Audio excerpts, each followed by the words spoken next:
সালাম আলাইকুম সবাইকে। শুভেচ্ছা। আপনারা অনেকেই EPS topic ID EPS Korean ভাষা শিক্ষার এই প্ল্যাটফর্মে আপনারা কিভাবে ইউজ করতে পারবেন, কিভাবে আইডি এবং পাসওয়ার্ড পাবেন, সেই বিষয়ে আমাদেরকে কমেন্টস এবং প্রশ্ন করেছেন। আমরা আসলে যথাসময়ে উত্তর না দিতে পারার কারণে দুঃখিত। তা আমরা এখন সময় করে আপনাদের জন্য একটা ভিডিও আকারে নিয়ে এসেছি, যেন আপনারা সহজে এটা বুঝতে পারেন এবং রোস্টারভুক্ত সকলেই যেন কোরিয়া যাওয়ার আগ পর্যন্ত আপনার কোরিয়ান ভাষা শিক্ষা কার্যক্রম চালিয়ে যেতে পারেন, তার জন্য এই প্রয়াসটা। তো আপনাদের সবার ইপিএস টপিক আইডি আছে, তাই তো? তারপরে ডেট অফ বার্থ আমরা সবাই জানি। সুতরাং ইপিএস এই আইডি এর জায়গায় আপনারা প্রথমে বিডি দিবেন। বিডি মানে বাংলাদেশ, যেহেতু অন্যান্য দেশেও সেম কার্যক্রমই চলমান আছে, সুতরাং বিডি দিবেন।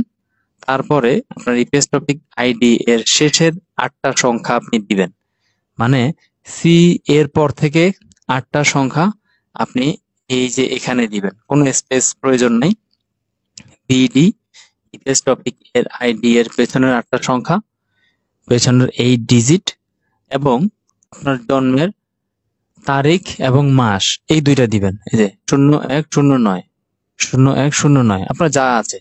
যদি সিঙ্গেল ডিজিট হয় অবশ্যই এরকম 0 দিয়ে ডাবল করে নেবেন অবশ্যই। তো সেই ক্ষেত্রে টোটাল সংখ্যা হবে আপনার 14টা, বিডি সহ টোটাল সংখ্যা হবে আপনার 14টা। এটা হচ্ছে আপনার আইডি, এখানে দিবেন আপনি আইডিটা। আচ্ছা, তারপরে পাসওয়ার্ডটা আপনার জন্ম সালটা এজ ইউজুয়াল যেভাবে আছে এভাবে বসিয়ে দিলেই, যেমন 01/09/1997 এভাবে বসাই দিলে আপনার পাসওয়ার্ডটা হয়ে যাবে। তারপর লগ ইন করে আপনি যে কোর্স গুলো আছে বিগিনার লেভেল থেকে শুরু করে এক্সাম পর্যন্ত সেগুলো আপনি সম্পন্ন করবেন। কিন্তু এটা 17টা দেশেই আপনার চলমান আছে, সুতরাং এখানে কতজন এনরোল করেছেন সেটা কিন্তু হেডকোয়ার্টার থেকে মনিটরিং করতে পারেন।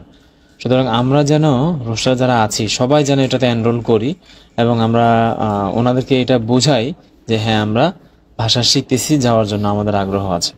সবাইকে ধন্যবাদ। সবাই এখানে অবশ্যই এনরোল করবেন। তারপরেও যদি কেউ না পারেন আমাদেরকে কমেন্টস করে জানাবেন অথবা মেইল করে জানাইতে পারেন। কারো কোনো সমস্যা যদি হয় আমরা তাৎক্ষণিক ইনশাল্লাহ সমাধান করার চেষ্টা করব। সবাইকে ধন্যবাদ। সালামু আলাইকুম।